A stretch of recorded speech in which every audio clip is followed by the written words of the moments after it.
Good morning, welcome to news analysis. నేను Jyotsna. Discussion లోకి వెళ్లే కన్నా ముందు వివిధ పత్రికల్లో వచ్చిన వార్తా కథనాలను ఒకసారి చూద్దాం. తెలంగాణ వార్తా పేపర్స్ చూసినట్లయితే ముందుగా ఈనాడు. ఇక్కడ మనకు టాప్ ఐటంలో ఒకటిగా నిన్న శాసనసభ సమావేశాలు ప్రారంభమైన విషయం మనకు తెలిసిందే. ఉభయ సభలను ఉద్దేశించి గవర్నర్ ప్రసంగించారు. సో ఆ ప్రసంగానికి సంబంధించి ప్రసంగంలో ఉజ్వల తెలంగాణ సాధనే లక్ష్యంగా ముందుకు సాగుతాం అని చెప్పేసి ప్రసంగానికి సంబంధించిన హైలైట్స్ ని ఇక్కడ పొందుపరుస్తూ త్వరలో మరో 2 గ్యారంటీ హామీల అమలు, ప్రతి రూపాయి ప్రజావసరానికే ఖర్చు, కృత్రిమ మేధ రాజధానిగా తెలంగాణ, 10 నుంచి 12 ఫార్మా విలేజ్ క్లస్టర్లు ఏర్పాటు చేస్తాం, ప్రజలపై భారం మోపకుండా ఆర్థిక పరిస్థితిని చక్కదిద్దుతాం, గవర్నర్ తమిళసై ఉభయ సభలను ఉద్దేశించి ప్రసంగం అంటూ వార్తను హైలైట్ చేశారు.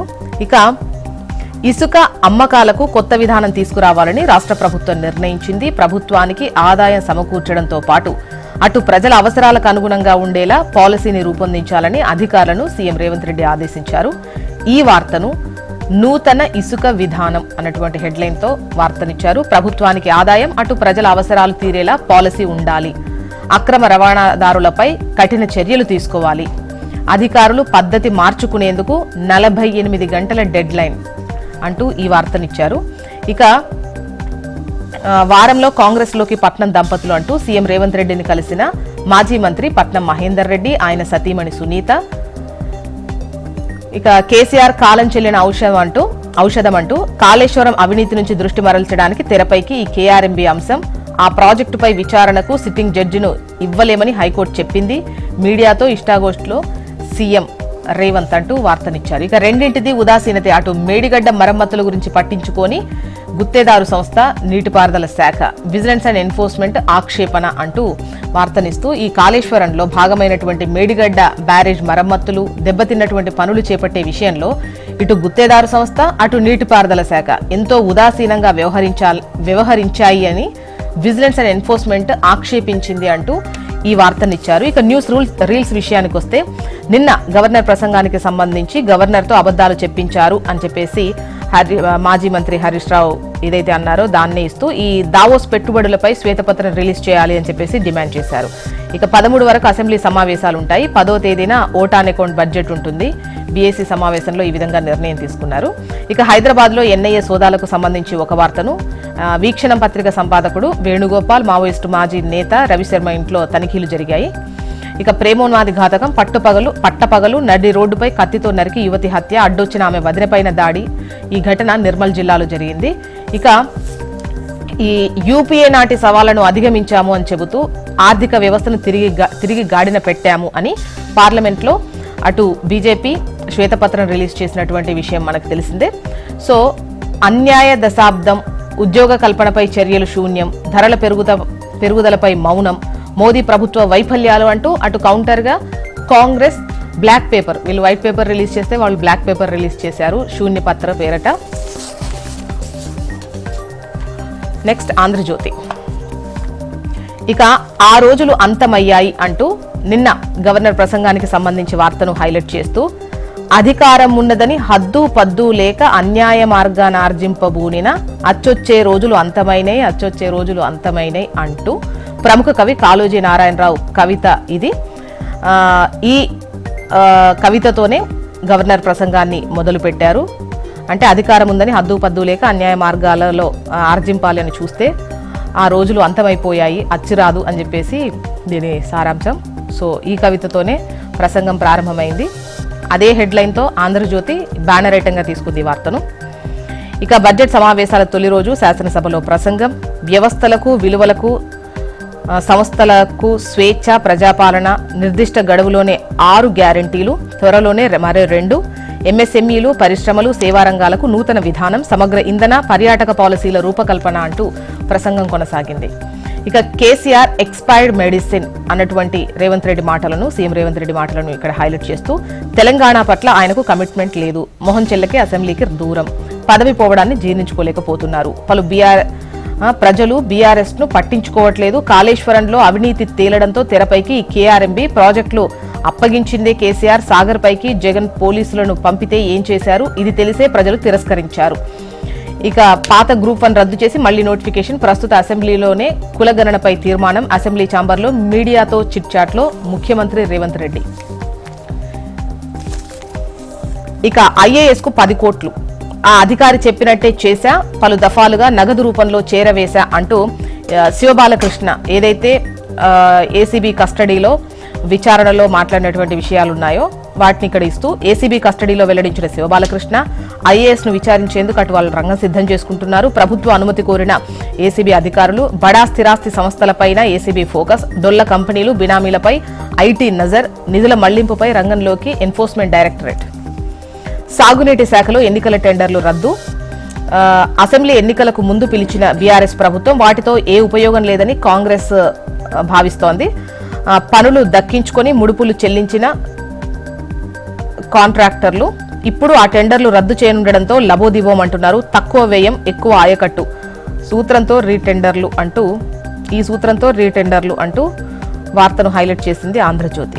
ఇక కొలువుల జాతర అంటూ నియామకాలకు తొలగిన అడ్డంకులు, గురుకులాల ఉద్యోగ ఫలితాల వెల్లడి, త్వరలో పోలీసు ఉద్యోగాల భర్తీ, గ్రూప్ 4 ఫలితాల వెల్లడికి కసరత్తు, గ్రూప్ 1 పరీక్ష రద్దు, తిరిగి ఉత్తర్వులు, పాతవారు దరఖాస్తు చేసుకోని అవసరం లేదు, కొత్త వారికి అవకాశం కల్పించడమే, సమాంతరంగా మహిళా రిజర్వేషన్లు, ఈ ఏడాదంతా నియామకాల జాతరే, 2 లక్షల ఉద్యోగాల భర్తీకి సర్కార్ రెడీ అవుతోందంటూ కథనాన్ని ఇచ్చారు. ఇక కొలువుల జాతర అన్నటువంటి లైన్తో.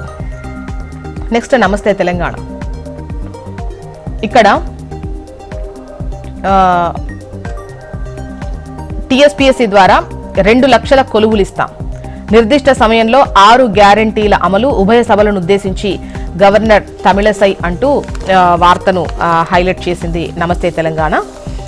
ఇక ఈ ప్రసంగానికి సంబంధించి ముఖ్యంగా సామాజిక వర్గాలకు న్యాయం చేసేందుకు కులగణన, నూతన పారిశ్రామిక ఎంఎస్ఎంఈ ఇంధన పాలసీలు, 50 నుంచి 100 ఎకరాల్లో ఏఐసిటి ఏర్పాటు అని చెప్పేసి ప్రసంగంలో గవర్నర్ తెలియజేశారు.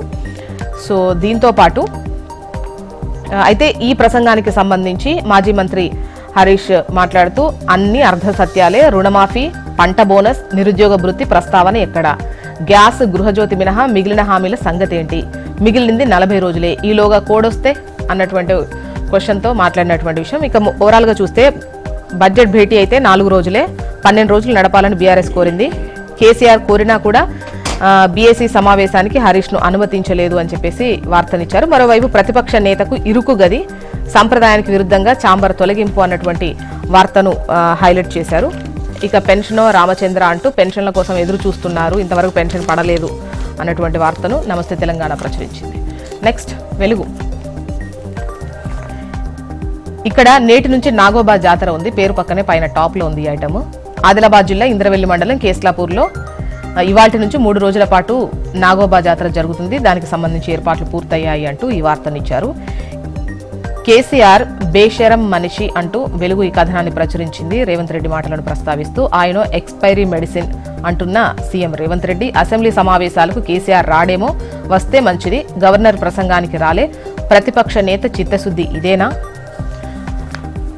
అంటూ అసెంబ్లీలో కులగణన తీర్మానాన్ని ప్రవేశపెడతామని వెల్లడి. రేపు హిమాన్షు కూడా వస్తానంటాడేమో, అనుమతిస్తారా, బీఏసీ మీటింగ్కు కేసీఆర్ కడియం వస్తారని చెప్పి హరీష్ వచ్చుడేంది అంటూ రేవంత్ రెడ్డి మాట్లాడినటువంటి మాటలు ఇక్కడ ఇచ్చారు. ఇక డిజైన్, నిర్మాణం, నిర్వహణనే ముంచింది, మేడిగడ్డ బ్యారేజ్పై విజిలెన్స్ రిపోర్ట్ ఇది అంటూ డీటెయిల్ స్టడీకి ఎక్స్పర్ట్ కమిటీని ఏర్పాటు చేయాలని ప్రభుత్వానికి సిఫార్సు. ఇక గవర్నర్ ప్రసంగానికి సంబంధించి హామీలన్నీ నెరవేరుస్తాం, ఇది ప్రజాప్రభుత్వం అన్న గవర్నర్. త్వరలో 500కే గ్యాస్ సిలిండర్, 200 యూనిట్ల ఫ్రీ కరెంట్, 2 లక్షల ఉద్యోగాల భర్తీ, 100 ఎకరాల్లో ఏఐసిటీ, 12 ఫామా విలేజీలు, ప్రతి కుటుంబానికి కనీస ధరకే ఇంటర్నెట్, రైతు భరోసా, రుణమాఫీ, కుల గణనకు కట్టుబడి ఉన్నాం, గత పాలకులు రాష్ట్రాన్ని అప్పుల కుప్పగా మార్చిండ్రు, ధరణి సమస్యలు పరిష్కరిస్తామని హామీ, ఉభయ సభల్లో ప్రసంగం. ఇక శ్రీధర్ బాబు వర్సెస్ హరీష్. కేసీఆర్ స్థానంలో మీటింగ్కి వచ్చిన హరీష్, అభ్యంతరం చెప్పిన మంత్రి శ్రీధర్ బాబు, మీటింగ్ నుంచి వెళ్లిపోయిన మాజీ మంత్రి, అసెంబ్లీ 4 రోజులు, బీఏసీలో నిర్ణయం. ఇవాళ గవర్నర్ ప్రసంగానికి సంబంధించి ధన్యవాద తీర్మానం ఉంటుంది. ఇక బీఆర్ఎస్ ను బీజేపీలో విలీనం చేస్తారు, కేటీఆర్, హరీష్, కవితను కేసీఆర్ దగ్గరుండి పంపిస్తారు అంటున్నారు రాజగోపాల్ రెడ్డి. మరోవైపు కిషన్ రెడ్డి, బీఆర్ఎస్ నేతలందరూ బీజేపీలో చేరండి, ఆ పార్టీకి భవిష్యత్తు లేదు అని చెప్పేసి కేంద్ర మంత్రి కిషన్ రెడ్డి అన్న మాటలను. మీ బ్లాక్ పేపర్ మాకు దిష్టి చుక్క. కాంగ్రెస్ పై రాజ్యసభలో ప్రధాని Narendra Modi fire. Black shirts వేసుకుని ఫ్యాషన్ షో చేశారని ఎద్దేవా. ప్రతిపక్షాల చర్యలను స్వాగతిస్తున్నామని వ్యాఖ్య. ఉభయ సభల్లో white paper versus black paper. శ్వేతపత్రం రిలీజ్ చేసిన బీజేపీకి కౌంటర్ గా Congress black paper. Next AP వార్తా విశేషాలు చూద్దాం.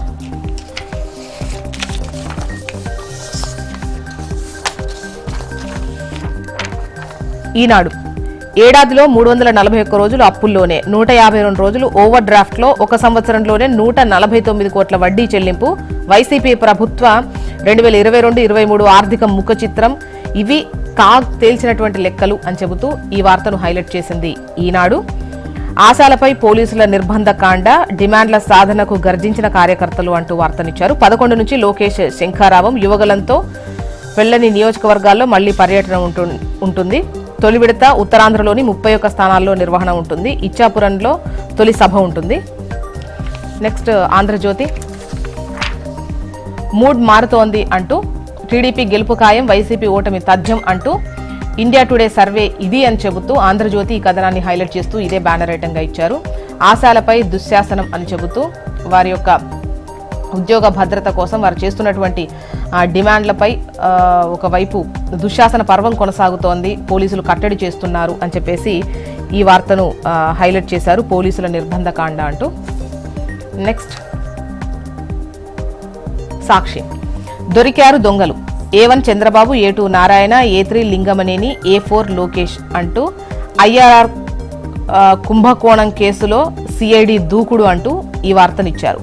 ఆ అప్పులు అంటగట్టినవే, అసెంబ్లీ సాక్షిగా కుండబద్దలు కొట్టిన కాగ్ నివేదిక ఇది అంటూ వీళ్ళ వర్షన్ను, అంటే ఒక విధంగా చెప్పాలంటే రెండు పేపర్లో రెండు విభిన్నమైనటువంటి కథనాలు చూడొచ్చు కాగ్ నివేదికకు సంబంధించి. మొత్తానికి ఇవి ఇవాళ వివిధ పత్రికల్లో వచ్చినటువంటి వార్తా కథనాలు.